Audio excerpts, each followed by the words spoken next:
how you think will change the speed of your hands. Number one is the preparation principle.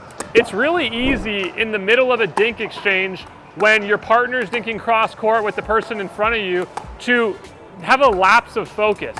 And if you have a lapse of focus because you're standing here and all of a sudden your opponent goes and speeds it up at you, you can get caught by surprise and then you can lose the point. So what do you do instead? Use what I call mini split steps. As Zach is dinking cross court with his partner, if you notice, I'm just bouncing a little bit. It doesn't have to be some big jump bounce. I'm just on the balls of my feet, and the main reason that I'm doing this is I'm just trying to activate my body and my mind so I stay engaged. Ha! Right as the dink is in the air, and almost like right before contact. It's not on contact, but I'm preparing. Because the truth is, I don't want to be in the air at the same time that he's speeding up. Go ahead and speed up.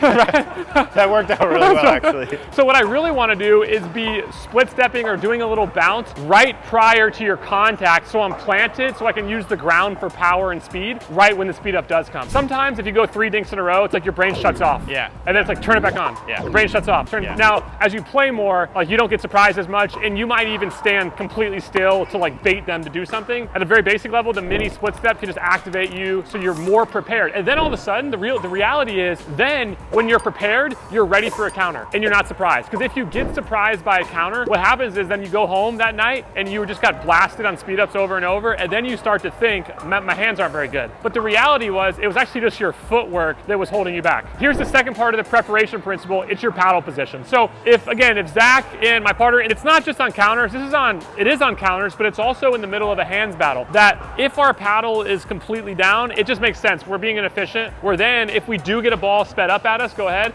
we have to bring our paddle all the way up from down low to up high. Now that's a dramatic example of a pretty poor paddle ready position. What I prefer is, I've gone back and forth with this, I would experiment with you, but first you want to have the paddle up. You don't want to necessarily have it in front of your face. I think that's extreme. It's also going to encourage you to hit out balls if they're high. I'd have the paddle below my chin, right? And I personally like it a little bit tucked. It's almost like a clean and jerk. When it's closer to my body, I have a little more power and speed, right? So like I'm boom. Some people also do like having it a little bit out because you can just turn it and punch it. I would try both. I've maneuvered to this, but I used to play a lot like this. So then when you have your paddle up and you're ready, the main thing is you want to be making contact out in front. So if JT speeds it up at me, boom. Right? You want to do that for a couple reasons. One, if I make contact out in front, I actually catch the ball closer to JT. Every action has an equal and opposite reaction. The ball's going to hit off my paddle and get back to JT faster, which means then he's going to have to handle a counter that's going to be probably a bit tougher if it comes to him quicker. Boom. Right? And you notice there how JT flinched because the ball came back so fast. Now, let's get into some of the advanced portion of this. Some people talk about, should I have my paddle actually angled a little bit when I'm preparing for a counter or I'm in the middle of a speed up? The short answer is yes. The longer answer is it depends. So let's talk about this for a second. If Zach is a right-handed player, which he is, and I'm a right-handed player, and we talk about coverages for a second, so Zach, scoot over a little bit. If the ball is on this side, and this is just understanding where is the ball in relation to us as a team, and then what are our coverages. So if Shane is about to speed up the ball on Zach from his wing, Zach can start to cheat with his backhand. So as you see Zach's position right now, he's not in a neutral position, he's already turning backhand because Zach knows that he can slide a little bit over to the sideline, and then he doesn't have to worry about a forehand. If he worries about a forehand, the ball's going out, right? So Zach holds it backhand, and Zach knows that my coverage is forehand. So in this position, as the left side player, I don't want to be sitting backhand because the most likely outcome from Shane hitting a backhand speed up from there, boom, right? And I actually was just doing it, right? Is either Zach has a backhand here or I have a forehand here. And as you see in this clip right here, Colin Johns slides over to the line, and you can see right here, he's sitting backhand before the ball's even sped up because he's anticipating what's going to happen. Here's another example with Megan Fudge, who has a two-handed backhand. She also slides to the sideline. She sits on her two-handed backhand because she's making a prediction that the ball is going to be sped up at her and she can use her two-handed backhand to counter. It's not about having faster reaction speed like I talked about earlier with Albert Pujols. It is a little bit, but it's also about understanding where the ball is going to go, making that prediction so you're there before it gets there. How about this example? Matt Wright slides toward the sideline. You see he's already sitting backhand, and then Federico Staksrud slides to the middle for his coverage. That's knowing the game. Now, let's flip it. Is it exactly the same on this side? If I'm playing with another righty, I'd argue no, it's not. Because, and again, this is about faster hands. If you have an idea of where to angle your paddle or how to hold your paddle along with your stance and a few other things we'll get to soon, your hands will be faster because you're already going to be into the position where the ball is most likely to go. Now we're on the left side. The main reason I'm not just going to fully cover the line the same way that Zach fully covered the line on that side is because now Zach has his backhand in the middle. If he was a lefty, go ahead and just, right, that would be a little bit different. I probably would cover line more. So we're back here now, right? JT goes to speed up a ball. In this position, I like to hold more neutral. If I start to hold a backhand grip right here and the player across from me is any good, they're gonna aim at my shoulder or at my hip or in this middle zone, and they're gonna create a chicken wing scenario. I'm holding backhand, boom. And then that is going to be bad news for us because it's either going to lead to an error or a pop-up, which is inevitably going to end the point. So as the left side player, I know this is more advanced, stay with me. I'm staying a little bit more neutral so I can cover one. If he goes line, I can cover the line. And I do like a two-handed backhand for that coverage, which I have another video on the channel that goes into the technique of that. Or I can still cover my middle zone. Boom. Now, if the ball goes directly in the middle, Zach has his coverage in the middle. Boom, nice. And you see where he's leaning his paddle to because of where the ball is. Quick interruption. I'm curious how well, whether you're a beginner or an advanced player, you really know the game. That's why I put together the Pickleball IQ test. 10 questions, very few people ever get 10 out of 10. I dare you to try. And after you take it, I will tell you the answers and give you a video breakdown of why those answers were the correct answers. Give it a shot. The link is in the description below. Now back to the video. Number 2, the everything principle. The everything principle states 2 things. Number 1, everything's being sped up, and number 2, everything's coming back. So if I adopt the mindset that everything's being sped up, I will have faster hands. If Zach and JT are dinking, in my mind, I'm thinking, that's sped up, nope, okay. That's sped up, no, okay, pause. So I'm constantly preparing for speed up, recovering to dink. So boom, I'm preparing for speed up, and if JT hits me a ball, boom, I can recover to dink. I'm preparing for speed up right now. I'm ready for it. Boom, I can recover to dink. If I prepare for dink, it's hard to recover for speed up. So if Zach and JT are dinking, in my mind, I'm thinking this is the dink. And then he speeds it up, I'll get surprised often, and then I'll go home and I'll think, man, my hands are really slow. No, they're not really slow. And if you think, man, I don't have fast enough reaction time to play at the next level, that's not true. You don't need to have elite hand speed, pure reaction time to have faster hands. You have to understand these things. Here's the second part. When you get into a hands battle, a lot of times we hit a ball and then we relax, right? We're in the middle of a hands battle and you think it's gonna be over. And then you relax, and all of a sudden, you end up losing the point or popping it up. The point is never over. Everything's coming back until the ball goes through JT's chest. Okay, so we're here, boom.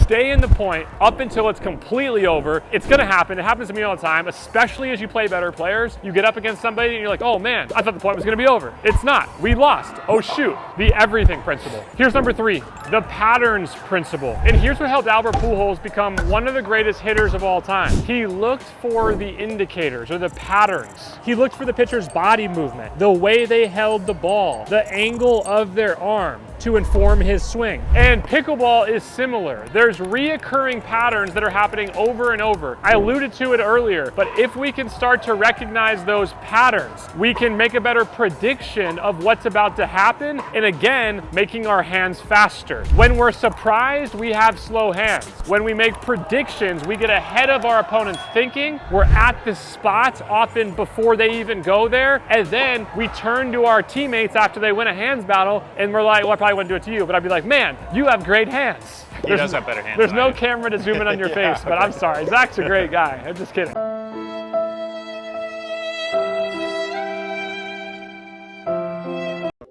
So what are some of those patterns? Let's talk about 3 of them. And the first pattern is if you recognize your partner hits a dead dink. Boom, boom.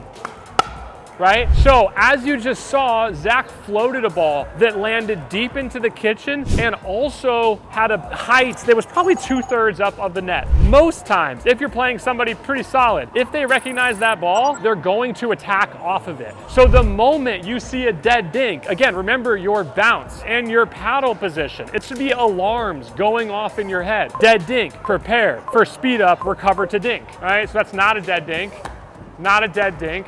Boom, not a dead dink. That's a very dead dink. Boom, boom, right? But the moment I recognize it, I verbalize it in that situation, but in a real match, in my head, I'm saying, oh, that's a dead dink. And if it's that dead, truthfully, I'm probably gonna back up about a foot or 2 off the kitchen line. I'm gonna get a bounce, and then I'm gonna look to counter to give myself a little bit more time to handle that counter. That does lead to the next one, which is if your partner's dinking, the person in front of you is often gonna look to attack you. And so it's gonna happen where your partner's gonna leave one a little bit high. And then, if one gets left high, a lot of times your partner might say, like, watch it. That's an alert system. But as somebody paying attention, the moment you recognize the flight of the ball is higher than usual, that's an alert system. Just get prepared to counter. Let's go again.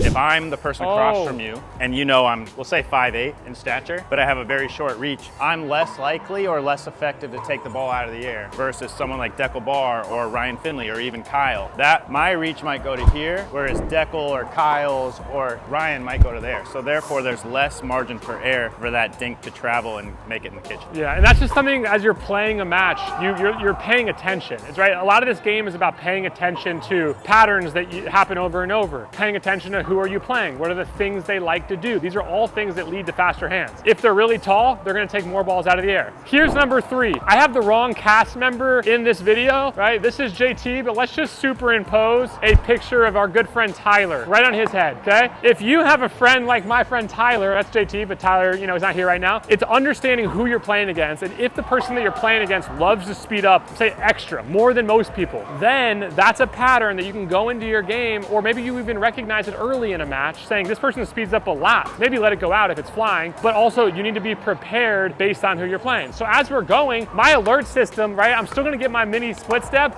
I still have my paddle position up, right? I'm prepared for speed up, I'll recover to dink, right? Too much like Tyler, too much like Tyler. That was so Tyler, right? But my alerts are higher, I'm preparing for a counter. Just that alone, right here, will get you faster hands. Without doing any of this, how you think will change the speed of your hands. All right, come here real quick. Whoa, okay, drone camera, Amped Pro. This video is brought to you by Selkirk. Check out the Amped Pro. It just recently came out. I love Selkirk paddles, and I also appreciate Selkirk for sponsoring this video. Check it out, selkirk.com. Use my code ADV-ThatPickleball guy for a digital gift card toward a future purchase. Now back to the video. Number 4 is what I call the coefficient principle. Basically, I tried to combine the words compact and efficient. So maybe it should have been like competitions. The competition principle is basically being compact in your swings and efficient in your movements, okay? So the main thing when we're in a hands battle or I'm working on counters, I do not want to be taking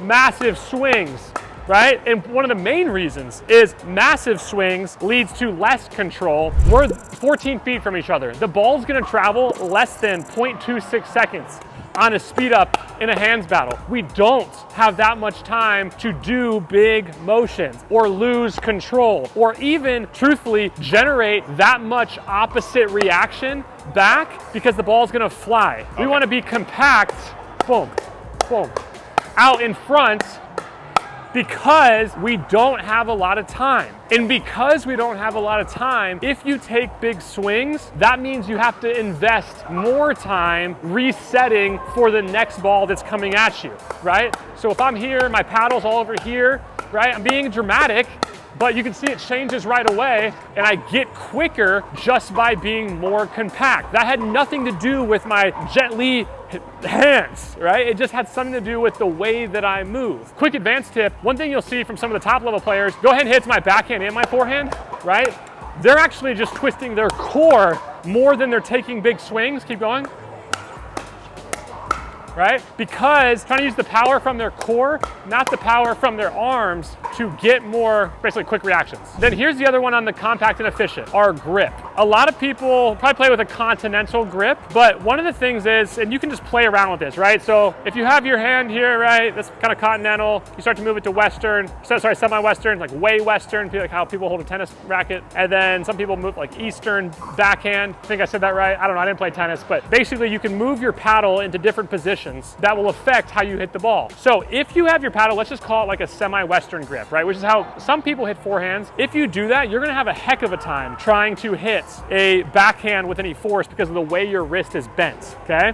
So if that's how you hit, you might wanna go to a two-handed backhand to get more power on your counters. Or, and this is something I'm experimenting with right now, I've actually started working on changing my grip. I'll tell you how I'm changing it. Okay, so I have the paddle here. I'm actually changing it where the paddle goes like this. So then it's almost like I'm punching. Now there's downside to this because if they hit it to my forehand, I'm screwed, right? So the grip impacts the type of shot you hit. But I personally I had some wrist issues, so I have a little less power with a bent wrist like this, but I have more power if I can move the grip from here to here so I can do more of a punching motion. Now my wrist isn't bent. I typically do that when I have a little bit more time, right? So I see it coming, boom, and now I'm pretty much committed though to hitting backhand. It's gonna be really hard for me to switch back over to my forehand. So the game's experimental. That's not the only way. I have a friend named Danny. Danny hits every ball like this, and he's really good at it. He hits mostly forehands. It's how he covers his chicken wing. So I would mess around with how you actually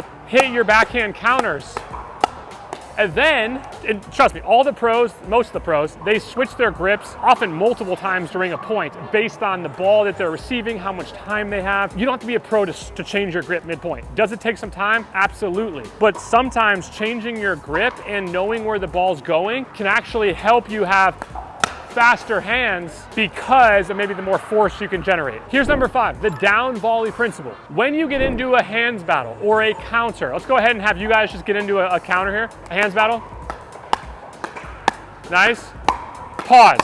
As you just saw, Shane was hitting every ball up. Zach was hitting every ball down. Zach is winning that exchange because of the down volley principle. If I hit down, that forces my opponent to hit up, and if my opponent hits up, often that will give me a better opportunity to end the point. When I was first in hands battles, I feel like I was just hitting it to the person. I don't really care where you hit the volley, as long as you keep in mind to try to get the ball down. Okay, here we go. Let's go here we go, let's go full out. Yep, good.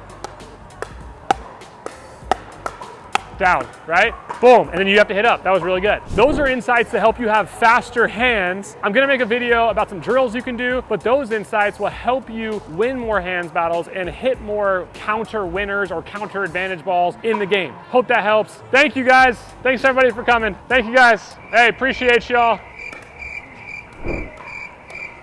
And one final thing before I let you go. I'm starting an online pickleball school that has beginner topics, advanced concepts, drill libraries, and a community feature to answer every question you've ever had. So if you want to be a part of that, get your email on the priority list. You can find the link in the description below. I'm stoked about this. I'm making this for you all so you can improve faster and have some of the insights quicker than I had them as I was getting started. You're gonna love it. Thanks for watching. Excited to do more with you. I kind of panicked there at the end, but all right, see you guys.